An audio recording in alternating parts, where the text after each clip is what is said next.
Lo que me gustaría compartir o reflexionar el día de hoy con ustedes, en la clase del jueves pasado, antes de que presentaran el examen, veíamos los horrores de la Segunda Guerra Mundial. De entre esos horrores está la cantidad exagerada de muertes directas e indirectas que se produjo durante la Segunda Guerra Mundial. Cuando hablo de las muertes directas, son aquellas que las causaron directamente en el periodo de combate, cuando bombardearon las ciudades, cuando destruyeron los puestos militares de los enemigos o en el enfrentamiento cuerpo a cuerpo entre los ejércitos combatientes. Esas son las muertes directas. Las muertes indirectas, que no todas están contabilizadas, tienen que ver con lo que sucedió en la posguerra o durante de la guerra, que de modo indirecto influyeron para la muerte de las personas. Enfermedades derivadas de la guerra, en el caso de Hiroshima o Nagasaki, después de la explosión de las dos bombas nucleares, hubo gente que iba muriendo posteriormente y estos no están contabilizados dentro de las víctimas directas de la Segunda Guerra Mundial, o aquellos que se murieron de hambre por no obtener los recursos necesarios para subsistir a la posguerra, después de la guerra. Aquellos que regresaron mutilados, sin la mano, sin el pie, o rencos o heridos de la guerra, algunos de ellos no soportaron la situación y hubo un periodo muy alto de suicidios, donde los soldados atentaban contra su propia vida después de haber vivido los horrores de la guerra. Vivieron traumatizados muchos de ellos. eh, por ejemplo, el ruido de las sirenas. El ruido de la sirena para nosotros, las sirenas ya sea ambulancias, bomberos o policías, más o menos son similares. Ahí existen unas pequeñas diferencias. Y esas sirenas de alarma eran las que sonaban allá en la Europa durante la Guerra Mundial. Y cada vez que la gente escuchaba, que escuchaban la sirena, tenían que ocultarse porque era un posible bombardeo o un ataque inminente del enemigo. Ese sonido traumatizó tanto a la población europea que si ustedes ven alguna serie o película que se produce en Europa, cuando aparece una ambulancia, policía o bomberos, el sonido que hace la patrulla o la sirena de esos vehículos es diferente, decidieron hacer este cambio debido al trauma que había generado en las personas que vivieron la Segunda Guerra Mundial. Esto es algo que ustedes deben de considerar. Algunos especialistas manejan una cantidad entre 50 y 60 millones de muertos, pero tenemos que entender otras situaciones que manejan en los datos. Existen intereses políticos de trasfondo para manejar la cantidad de muertos de modo adecuado. No sé si se fijaron, por, por ejemplo, los ingleses no sumaron o globalizaron todos los muertos que lucharon al frente inglés, sino que fueron dividiéndolo por diferentes países.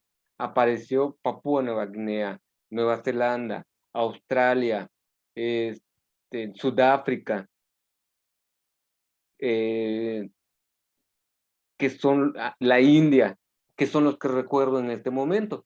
Todos ellos pertenecían a la mancomunidad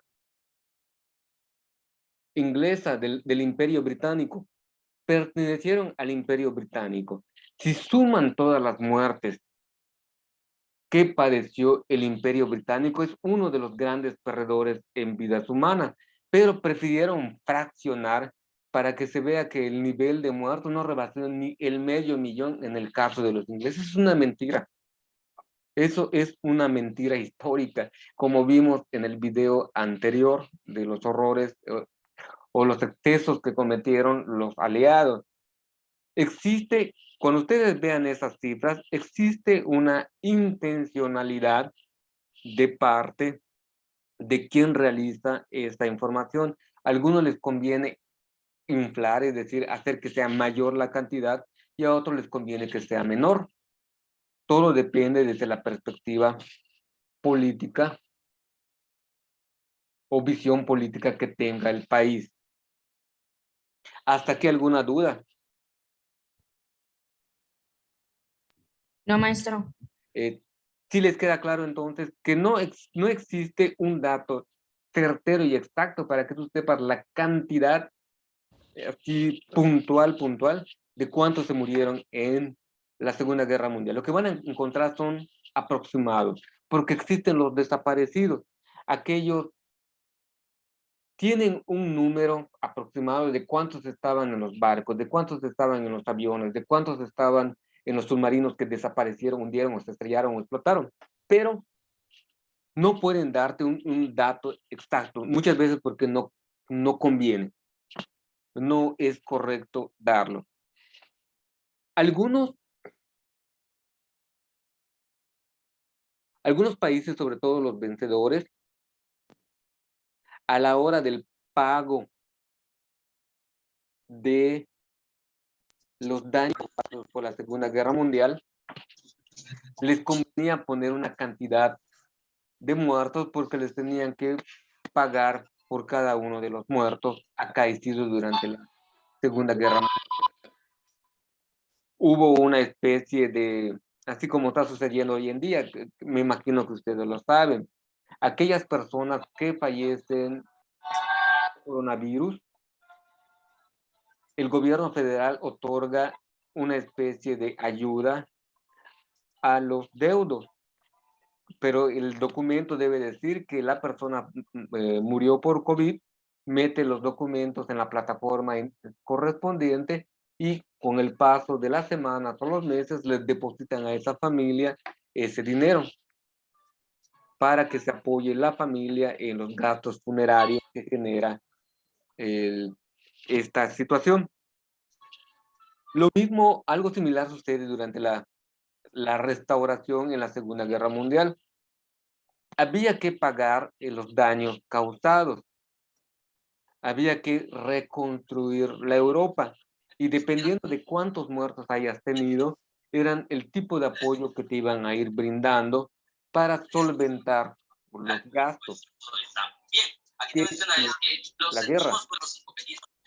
Este problema se solucionará en veces antes de la Creo que es Sofía. Aquí se menciona el día de hoy hasta lo que se ha revelado ayer, hoy o mañana, pero en estos días. Sofi, está prendido su micrófono. Maestro, está aquí. Ok, gracias.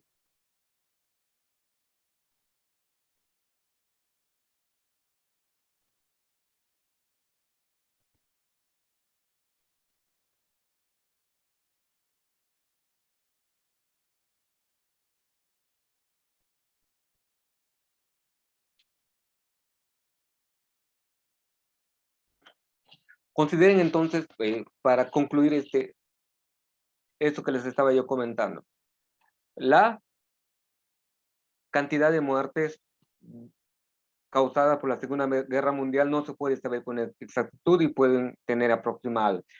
Carlos, por ejemplo, me puede mandar una cifra de 50 millones y le voy a poner que está bien la tarea, pero Edric me puede mandar una de 70 o alguien me puede mandar uno de 80.